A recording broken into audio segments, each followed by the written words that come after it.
Hi friends. We finally had a game today between New Zealand and South Africa. This was NZ's game after a long 11 days gap. The last game with India was called off due to wet field and the weather conditions. New Zealand won the toss, decided to keep the same side and also decided that it was better to chase. There had been rain and the field was wet and there would have been some moisture in the wicket.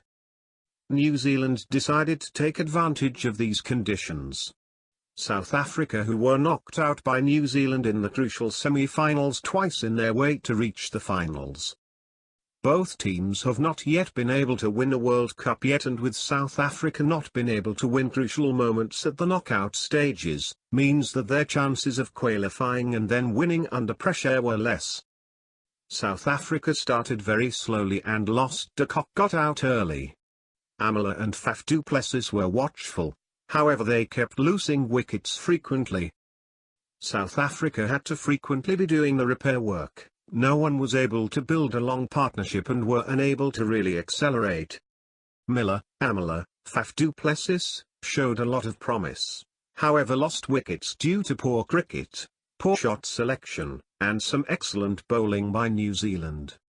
On the other hand, the wicket was difficult, and by losing wickets regularly meant no aggression or acceleration was possible.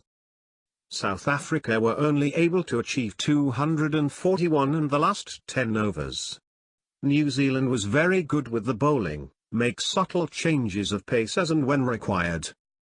The wicket was difficult, and as there was a rain-reduced match, the 49 overs was the revised playing conditions. Initially at the start of day 90 minutes of play was lost. At the mid-term break, Bangladesh had a keen look at this game. As a loss of South Africa, who keep their hopes of getting to the semi-finals in place. The wicket was not easy to bat. South Africa was tentative moreover. New Zealand had a good start.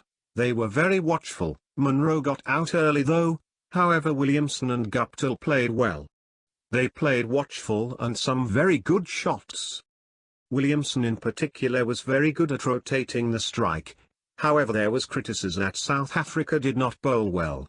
All South Africa's bowlers bowled a lot too full initially, then later consistently bowled slower balls.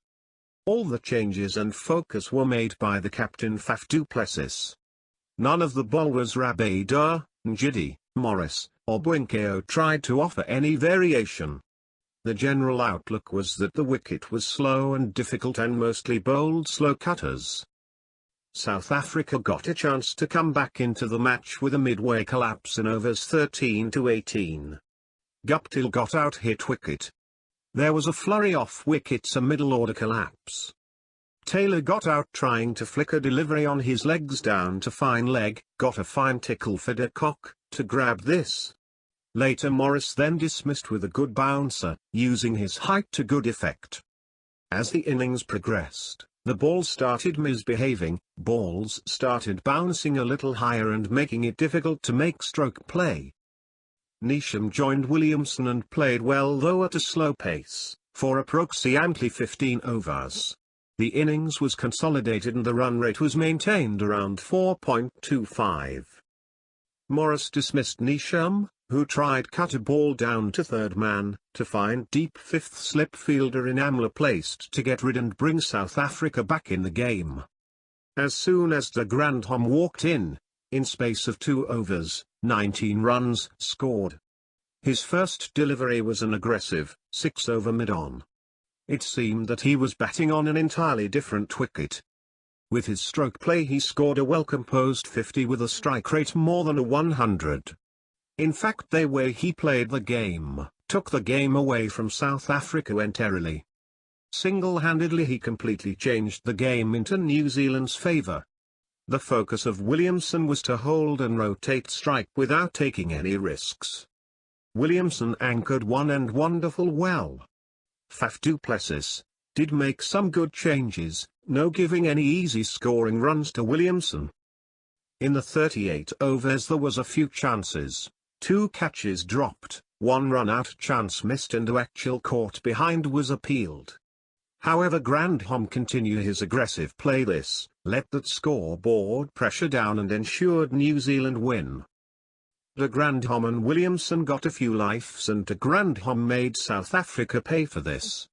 About 5 catches were put down in between overs 30 to 42. In the 48th over, finally Faf was able to hang on to a catch from Grandhomme with a good change of pace delivery from Rabada. However, Williamson hit a boundary in this over and then Ehu 6 in the last over of the game, to seal the match and confirm their place in the semi-final. This loss of South Africa virtually means that they need to win their last 3 games. If they do not win, they'll also need to wait for other teams struggling in the board to perform poorly as well to stand a chance to qualify. Bangladesh play the mighty Australians. Bangladesh would need to perform well, bowl well and bat well as they did against South Africa early in the tournament. This is Sign Off from Rua, bringing you this update on the game today. Hopefully Bangladesh win the toss, bat first and then score in excess of 330 runs to give them a chance to put pressure on the strong Australian lineup. Bangladesh need to bowl very well as well, to stand a chance to qualify for the semi-final. I will bring further updates. Overall, I hope from this commentary and game update, the ground at Edgbaston will give us more info on what we can expect in the tournament.